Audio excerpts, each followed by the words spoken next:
Sin más, vamos allá a dar en un ratito la bienvenida entonces a Farid Simon. Como decíamos, él es abogado y lleva en este momento la causa de Paola Roldán, una mujer que sufre una enfermedad catastrófica, terminal y que ha puesto en este momento en el debate en el país, en realidad, lo que tiene que ver con el derecho a la eutanasia. Y justamente esa va a ser la primera pregunta que le hagamos a Farid Simon. ¿Qué implica esto del derecho a la eutanasia? Farid, muy buenos días, gracias por estar acá en Guambra. Si nos ayuda con el micrófono, por favor, parece que tenemos un pequeño... Sí, ahí. Ciertamente, Sí, ahí la está. tecnología, ya uno está totalmente listo y falla, ¿no es cierto? Es uno Así de los es, principios. así es, Farid. Muchísimas Entusiasmado, gracias. esperando y hablando. Buenos días, ¿cómo está? Muchas gracias, Verónica, la entrevista. Efectivamente, conjuntamente con un equipo legal formado por Ramiro Ávila y Pablo Encalada, representamos a Paola Roldán. Paola, usted debe haber leído la historia.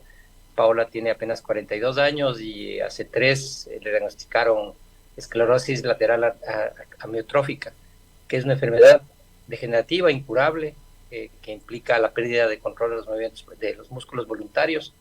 Paola prácticamente ahora tiene el 95% de discapacidad. Paola requiere de asistencia permanente 24 horas al día para las cosas más básicas de la vida. Y en ese sentido, Paola lo que pide es la posibilidad de tener una muerte digna, decidir en base a este hecho. Ella va a morir. Bueno, todos vamos a morir, pero ella sabe que va a morir inminentemente en poco tiempo. Está en una situación de vida muy complicada, dependiente de otras personas, con dolores intensos, y lo que quiere es poder practicarse la eutanasia, que implica poder decidir cuándo y cómo morir, con una asistencia que le permite una muerte digna, en tranquilidad, con sus seres queridos, rodeado de personas que ama y poder despedirse, que es una cosa tan básica que uno cuando cuenta así, cuando habla de esta manera, pierde de vista la importancia que tiene para alguien que sabe que va a morir, poder despedirse de los suyos de manera tranquila. Y esta idea de morir dignamente, digamos, choca de alguna manera en un país donde se entiende el derecho a la vida como Dios, digamos, de esta idea religiosa de que Dios da y quita la vida. Sin embargo, ¿qué implica tanto vivir como morir dignamente? Claro, desde el lado legal. Un país religioso, un país efectivamente donde hay muchas personas creyentes, donde hay una influencia muy fuerte de la Iglesia Católica, es un país que tiene una visión sobre la vida que es de este tema de que alguien dio, y el que dio quita, solamente él el que da puede quitar. Eh, y eso es absolutamente respetable. Las personas tienen derecho a pensar y creer, y practicar su religión. El tema es un Estado laico como el ecuatoriano, donde hay normas constitucionales que hablan de la libertad, de la autonomía de la libertad, de la posibilidad de decidir, la dignidad, etcétera. El tema de poner en balanza las dos ideas es básicamente, primero, vivir no es una obligación, es un derecho.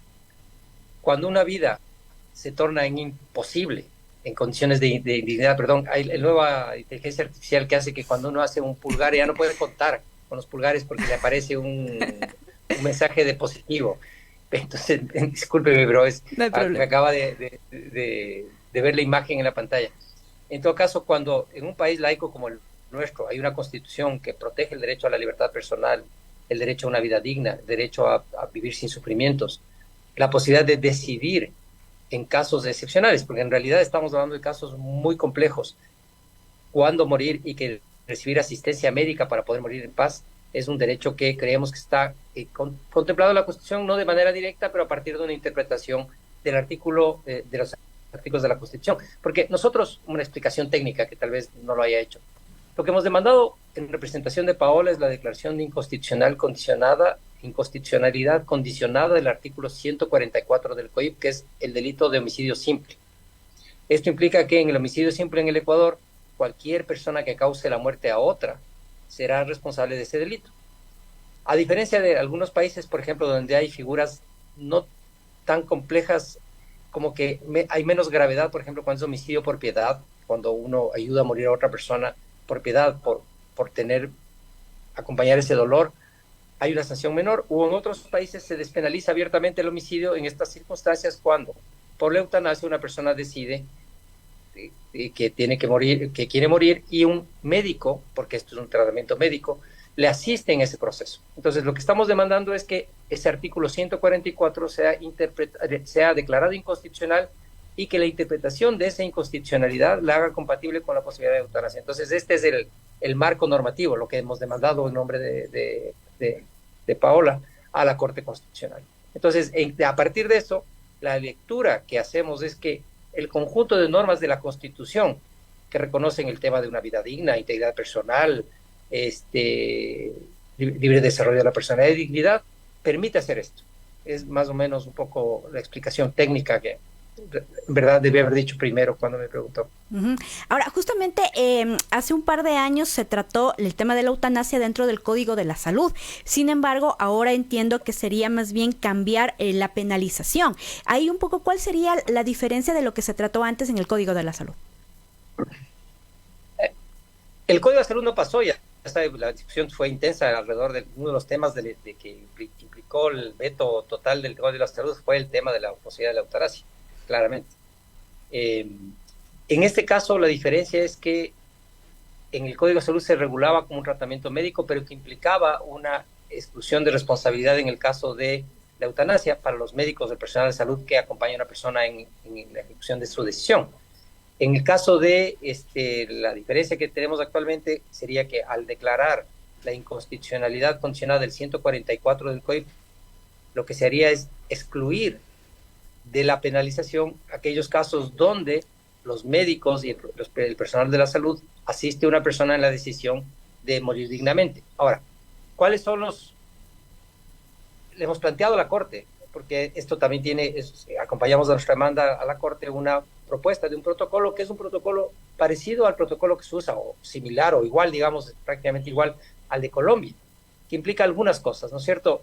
A ver, primero, hay una condición, yo creo que hay que decirlo y repetirlo. La eutanasia es una decisión personal, es una decisión que terceros no pueden tomar por otra persona. Y eso implica o voluntad anticipada, es decir, mientras se puede expresar la voluntad, decirlo, y que esa voluntad sea libre, ¿no es cierto? Que sea informada, que sea inequívoca, que claramente dé cuenta de ese deseo de la persona de morir dignamente. La segunda cuestión es que el diagnóstico debe ser, o debe haber una enfermedad o una lesión grave e incurable, que genere profundo padecimiento o sufrimiento físico o emocional. Imagínense lo que es en el caso de Paola Malavida, o sea, cuando uno le conoce a Paola y cuando uno conversa con Paola, uno se conmueve de esta lucidez, de esta claridad, de esta valentía, de este amor por la vida, el amor por su familia, por su hijo, por su esposo, por su hermana, por sus hermanas, por sus padres. Pero al mismo tiempo ella tiene un dolor insoportable, sufre, pero muchísimo todos los días, dependiendo para las cosas más pequeñas, para sonarse la nariz, ella no puede moverse del lugar, entonces tienen que moverle cada músculo, cada parte de su cuerpo para que no tenga dolores mucho mayores a los que tiene. Depende de un respirador 24 horas al día. Si le quitan el respirador, muere inmediatamente.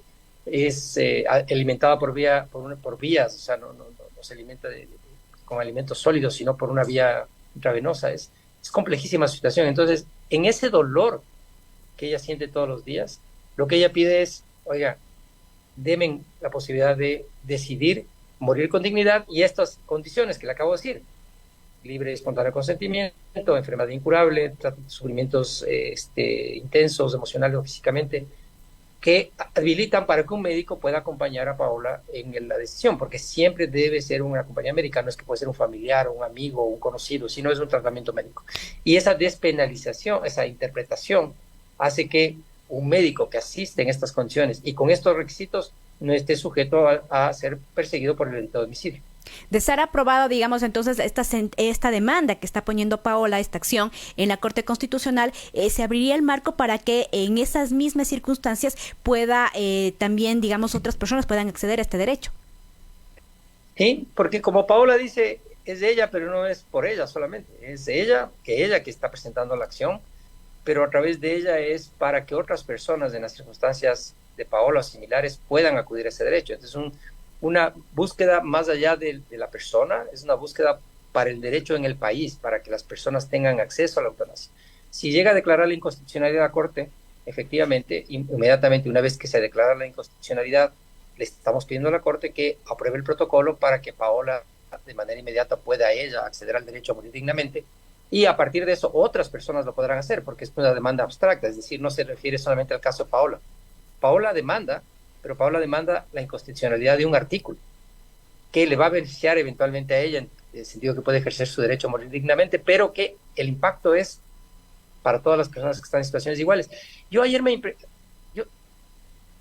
mientras leía algunas de las reacciones a partir de la nota de prensa, me ha impresionado la cantidad de personas que cuentan historias parecidas y que dicen, yo entiendo, porque mi padre, mi hermano, sufrió esto. Y una de las que más me ha conmovido ayer, porque en estas cosas uno es como que la parte humana es la más importante aquí, es la historia de un colega abogado que decía, yo hace 10 meses no les hubiese entendido nada de lo que están diciendo.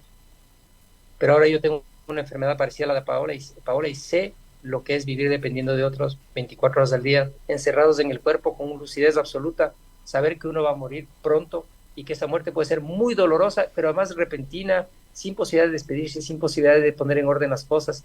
Y si llega a recibir asistencia, porque hay muchas personas que se suicidan, es la cuarta causa de suicidio en el Ecuador, las enfermedades incurables, o lo hacen ilegalmente, en secreto, escondidos, temiendo que quien les ayudó, en este caso Paola, no puede hacer nada directamente, sola no puede hacer nada, depende de otra persona siempre, o que no puede hacer, y cuando le ayudan, que esa persona que le ayudó por amor, a dejar a que pare su sufrimiento, pueda ser eventualmente detenido, lo cual es dramático, ¿no es cierto? Entonces esta persona, este colega, decía claramente, yo hace 10 meses esto no hubiese entendido, pero ahora lo estoy viviendo. Uh-huh. Y digamos, en el país ya se han discutido varias acciones, digamos, en temas como muy complicados. Estoy pensando en el aborto, por ejemplo, que también pasó por la Corte Constitucional y luego fue materia de decisión de debate en la Asamblea, y ya vimos lo que pasó. En uno de los puntos más críticos se puso muchas restricciones, muchas trabas también para llegar a este derecho, y además el tema de la objeción de conciencia, tanto personal como institucional. Entonces, un poco viendo, digamos, este mal ejemplo finalmente, ¿qué debería hacer la Corte para de alguna manera no repetir y no revictimizar finalmente a las personas que deciden o que toman su derecho a decidir? Es un tema sensible técnicamente porque la Corte no debería estar para legislar, ¿no es cierto? Para eso está el legislador ordinario que tiene que aprobar las leyes para ejecutar lo que la Constitución establece. Sin embargo, es claro que con la experiencia anterior, la Corte tendrá que ser mucho más detallada en las condiciones que le pone al legislador para que regule la eutanasia. Entonces hay que ser mucho más claro y mucho más reglamentario en el tema de las cosas que el legislador debería respetar. Pero además, la Corte, lo que nosotros le estamos pidiendo a la Corte es que ya emita la decisión que permita que Paola pueda acceder a la eutanasia, y eso implica que la sentencia ya tenga incorporado el protocolo que implica el libre y espontáneo consentimiento, la enfermedad, el sufrimiento, etcétera, y después que es un tratamiento médico, que tenga también las posibilidades de la objeción de conciencia, eventualmente. A ver, aquí hay dos discusiones siempre sobre la objeción de conciencia. La primera es sobre un médico particular, sobre un médico privado, el que uno contrata, que le puede decir, yo no quiero hacer este tratamiento. Pero ¿qué pasa cuando es el único médico de la sanidad pública, que es el que puede hacer, el que está disponible para esa persona? Si se niega con objeción de conciencia al cumplir su trabajo, lo que estaría generando es que la persona no pueda acceder al derecho eventualmente reconocido o declarado. Entonces, siempre en la discusión de la objeción de conciencia hay estos dos elementos, ¿cierto? Sí, respetar, pero cuando se vuelve imposible el ejercicio de un derecho, no es posible hacerlo. En todo caso, yo creo que la Corte sí tiene en las manos la manera de resolver o de disminuir el riesgo, porque ya vivió. La Corte sabe lo que pasa. De hecho, la Corte misma ajustó otra vez a partir del abuso de la aprobación de la ley, que le hacía en algunos casos imposible a la sentencia de la Corte de ejecución imposible, lo ajustó la propia Corte. Entonces yo creo que lo que estamos pidiendo a la Corte es que establezca un protocolo y establezca los lineamientos a través de los cuales el legislador va a hacer la reforma, pero que Paola y otras personas podrían ya acceder a una muerte digna. Ahora, desde el lado legal, ¿cómo se sustenta esta idea del derecho a la eutanasia o el derecho a morir dignamente? Porque claro, como ya analizábamos, entra mucho en la discusión de pronto con posiciones religiosas, pero desde el lado más bien del derecho y rescatando el Estado laico, ¿cómo se sustenta esto? A ver, todas las personas tenemos derecho a vivir de manera autónoma y sin dependencia. Cuando una persona tiene una enfermedad de esta naturaleza, primero pierde toda autonomía y se vuelve absolutamente dependiente. Y esto lleva inmediatamente una pérdida en su dignidad, ¿no es cierto?, en unas condiciones de vida tremendamente complicadas. La Constitución es muy clara a reconocer el derecho a la dignidad, la Constitución es muy clara a reconocer el libre desarrollo de la personalidad, está la posibilidad de que uno escoja cómo vivir, de acuerdo a qué creencias y tomar decisiones. Esto implica además, asociado a esto, el derecho que tenemos las personas a decidir sobre los tratamientos médicos que nosotros accedemos o negarnos a tratamientos médicos. Después, el tema de la integridad personal, es un derecho a la integridad personal, cómo someto a una persona a vivir con un sufrimiento intenso, inmenso, emocional o físicamente, y el derecho, como decía, a vivir dignamente y a morir dignamente. Entonces, la combinación de todos esos derechos hace que defendamos la posibilidad de que una persona decida libremente y de manera informada que someterse a un tratamiento médico, que es acortar su vida. Fíjese que incluso la Iglesia, hay estas cuestiones que son debates más complicados, ¿no es cierto? Incluso la Iglesia acepta la eutanasia pasiva. La eutanasia pasiva es el tema de quitar cualquier soporte de vida o cualquier medicamento que implique la mantención de la vida a través del soporte o a través del medicamento y que la persona muera. Entonces, incluso la propia Iglesia acepta que en ciertas condiciones uno podría acceder. Entonces, lo que estamos pero defendiendo digamos, es el no derecho. está tan socializado en todo caso esta posición. Lo que pasa es que lo que uno está defendiendo ahora es la eutanasia pasiva, que le implica sí efectivamente tomar una decisión y ser acompañado para poder morir dignamente. Diferente es el tema de quitar soportes. Entonces la Iglesia sí defiende la eutanasia pasiva y la posibilidad de retirar los soportes. Lo que nosotros decimos es la decisión de morir dignamente es una decisión que debe ser tomada y acompañada médicamente. Entonces yo creo que ahí hay una explicación constitucional, ya les digo, la libertad, el desarrollo de la autonomía, la libertad personal, el tema de vivir sin sufrimiento, etcétera.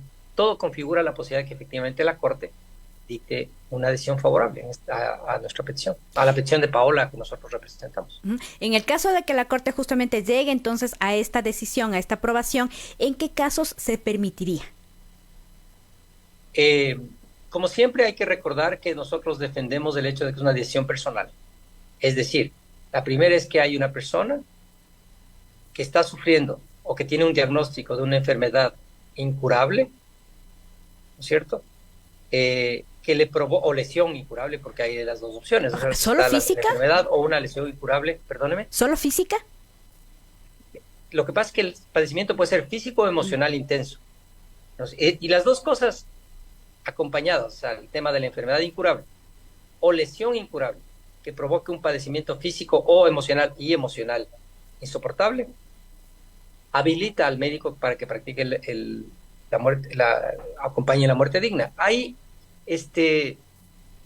Paola cuenta una cosa interesantísima. Cuando estábamos en esto preparando, teníamos que demostrar que efectivamente Paola tomaba una decisión libre y voluntaria y que no estaba forzada, que no estaba pasando por un proceso de depresión severa o ideas producto de esa depresión y no era un tema libre y espontáneo consentimiento. Entonces tuvimos que hacer una entrevista.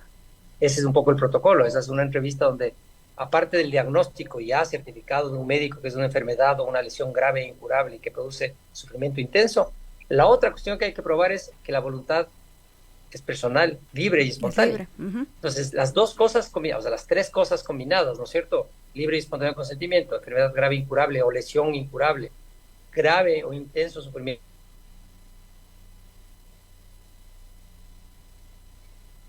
Parece que tenemos disculpe, doctor Simón, ¿se cortó sí, al último?